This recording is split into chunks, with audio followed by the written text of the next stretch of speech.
வணக்கம். இன்னைக்கு மார்க்கெட் கொஞ்சம் ப்ரெஷரில் தான் இருந்தது. நிஃப்டியெல்லாம் பார்த்தீங்கன்னா, ஒரு டே ஃபுல்லாக மேலே கீழே இருந்தது. கடைசியில் ஃப்ளாட்டாக முடிஞ்சுது. மிட் கேப் வந்து 44 பேசிஸ் பாயிண்ட்ஸ் இறங்கிட்டு ஆனால் ஸ்மால் கேப்பும் மைக்ரோ கேப்பும் ஒரு 30-40 பேசிஸ் பாயிண்ட்ஸ் ஏறிட்டு ஓரளவுக்கு டேயை காப்பாற்றிதுன்னு வச்சுக்கோங்களேன். காரணம் என்னென்னா, இன்றைக்கி எஃப்ஐஎஸ் நேற்றுக்கு ஒரு 1000 கோடி கிட்ட விற்றாங்களா, இன்றைக்கி வந்து ஒரு ஃப்ளாட் 18 crores நெகட்டிவ் விற்றாங்க. ஸோ அவங்க ஜாஸ்தி ஒரு நெட்டாக அவுட்ஃப்ளோலையோ இல்லையோ இன்னும் பார்ட்டிசிபேட் பண்ணல. பட் டிஐஎஸ் இன்றைக்கி 4000 கோடி வாங்கியிருக்காங்க. கிளியர் கட்டாக நல்லா சப்போர்ட் பண்ணியிருக்காங்க. அண்ட் இந்த ஸ்மால் மைக்ரோ ஏறினதுக்கு காரணமும் அப்புறம் அட்வான்ஸ் டிக்ளைன் பார்த்திங்கன்னா ஒரு 1600 ஸ்டாக் ஏறித்து 1300 ஸ்டாக் தான் இறங்கிட்டு. ஸோ கிளியராக நிடியும் இன்றைக்கி வந்து மார்க்கெட்டை சப்போர்ட் பண்ணியிருக்காங்க. ஸோ அதனால தான் இந்த ப்ராடர் மார்க்கெட் நல்லா பர்ஃபார்ம் பண்ணியிருக்கு. ரைட். அண்ட் எந்த செக்டர்ஸ் நல்லா பண்ணியிருக்குன்னு பார்த்தீங்கன்னா, டிஃபென்ஸும் பிஎஸ்யூ பேங்க்ஸும் ரெண்டுமே 2-3% இன்றைக்கி மேலே ஏறிது. ஸோ ப்ராட் பேஸ் பைங் அங்கே இருந்துருக்கு. பட் மற்றபடி ஃபார்மா, எஃப்எம்சிஜி இதெல்லாம் பார்த்திங்கன்னா ஃப்ளாட்டாக இருந்தது. ஆனால் இன்றைக்கி மார்க்கெட்டில் மேலே ப்ரெஷர் போட்டது ஒரு 6 செக்டர் ஒரு பர்சன்ட் விழுந்திருக்கு. அது வந்து எதுனா உங்களுக்கு ரியல் எஸ்டேட்டு, ஆட்டோ, அப்புறம் ஒரே நிமிஷம் நான் பார்த்துடுறேன். ரியல் எஸ்டேட்டு, ஆட்டோ, அப்புறம் வந்து உங்களுக்கு மீடியா, மெட்டல், ஐடி இது எல்லாமே ஒரு பர்சன்ட் இன்றைக்கி விழுந்து இதுதான் மார்க்கெட்டை இந்த மிட் கேப் இண்டெக்ஸ் மேலே இதுகளோட வெயிட்டேஜ் ஹெவி, அதனால் அது நெகட்டிவில் பெர்ஃபார்ம் ஆச்சு. ரைட். ஸோ மற்றபடி இன்றைக்கி வந்து ஸ்பெஷலாக எதுவும் இல்லை. ஆயிலும் ஒரு மாதிரி ஃப்ளாட்டிஷ் 88-89 லெவலில் தான் இருந்தது. ஸோ டு தட் எக்ஸ்டென்ட் நீங்கள் பார்த்தீங்கன்னா இன்றைக்கி 88-89 79-78 ரைட். ஸோ மார்க்கெட்டில் வந்து இன்றைக்கி ஒரு என்ன சொல்கிறது, ஒரு டக் ஆஃப் வார் மாதிரி இருந்து அல்டிமேட்டாக ஒரு ப்ராடர் மார்க்கெட் கொஞ்சம் நல்லா பண்ணுறது வச்சுக்கோங்களேன். பட் இன்றைக்கி இன்னொரு மேட்ரு பேசலான்னு இருக்கேன். இந்த CAS என்னது சென்ட்ரலைஸ்ட் ஆக்ஷன் சிஸ்டம் என்னென்னு கேள்விப்பட்டிருப்பீங்க இல்லையா? அதாவது க்ளோசிங் ப்ரைஸை டிபெண்ட் பண்ணுறதுக்கு F&O செக்மெண்ட்டோட ஸ்டாக்ஸுக்கு செபி வந்து இந்த மண்டேலேருந்து ஒரு புது சிஸ்டம் இன்ட்ரடியூஸ் பண்ணியிருக்காங்க. அது என்னென்னு எக்ஸ்பிளைன் பண்ணிடுறேன். ஏன்னா இன்றைக்கி ஸ்பெஷலாக ஒன்று நடந்திருக்கு, அதனால தான் இன்றைக்கி அதை எக்ஸ்பிளைன் பண்ணுறேன். என்னென்னா, முன்னாடி இருந்த சிஸ்டம் முதல்ல எக்ஸ்பிளைன் பண்ணுறேன். க்ளோசிங் ப்ரைஸை டிட்டர்மின் பண்ணுறதுக்கு volume weighted average price VWAP அதான் சிஸ்டம். என்னென்னா, இந்த last half an hour of ட்ரேடுக்கு 3:30 மணிக்கு மார்க்கெட் முடிஞ்சால் 3லேருந்து 3:30 ஒரு ஸ்டாக்கும் என்னென்ன விலையில் ட்ரேட் ஆகுதுன்னு பார்த்து அது எவ்வளோ வால்யூமோ, அதிகமாக வால்யூமில் எந்த ப்ரைஸில் வந்ததோ அதுக்கு அந்த வெயிட்டேஜ் கொடுப்பாங்க. கம்மி வால்யூமில் நான் 100 ஷேர் விற்கிறேன், நான் 10 ரூபா கம்மியாக விற்கிறேன். இன்னும் தான் 1 லட்சம் ஷேர் விற்கிறான், அதுக்கு 10 ரூபா அதிகமாக விற்றேன்னா அந்த 10 ரூபா அதிகம் தான் வெயிட் வரும்.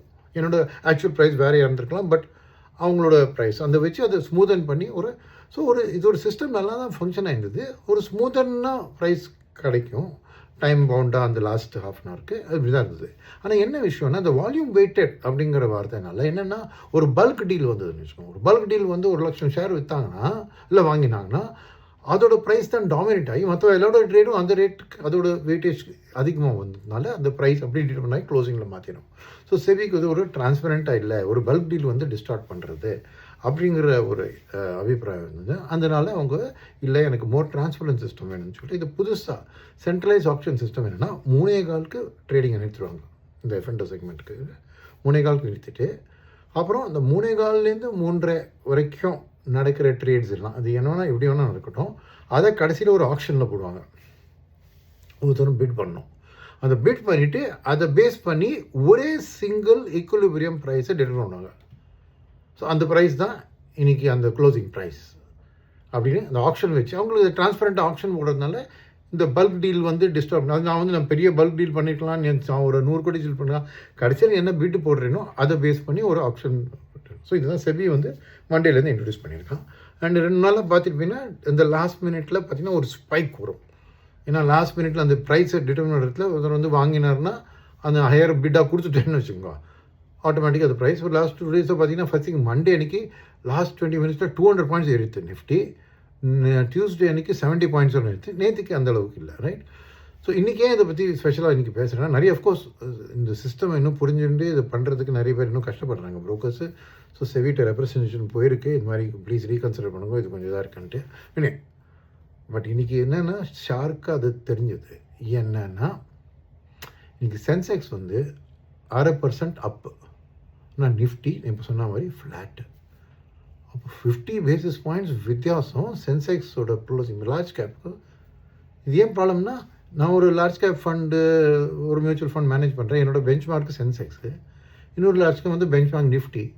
நான் என்னோடய பர்ஃபார்மன்ஸில் சென்செக்ஸோட பெஞ்ச் மார்க் இருக்கிறதுனால நான் வந்து என்னோடய ஆல்ஃபா 6% ஹையர்னு சொல்லிட்டு நான் வந்து சொல்ல முடியாது இல்லையா? ஏன்னா அந்த 6% பெஞ்ச் மார்க் ஏறிடுது.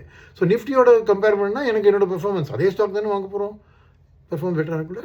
ஸோ இது ஒரு சேலஞ்ச் இன்றைக்கி வந்து முன்னாடி வந்தது.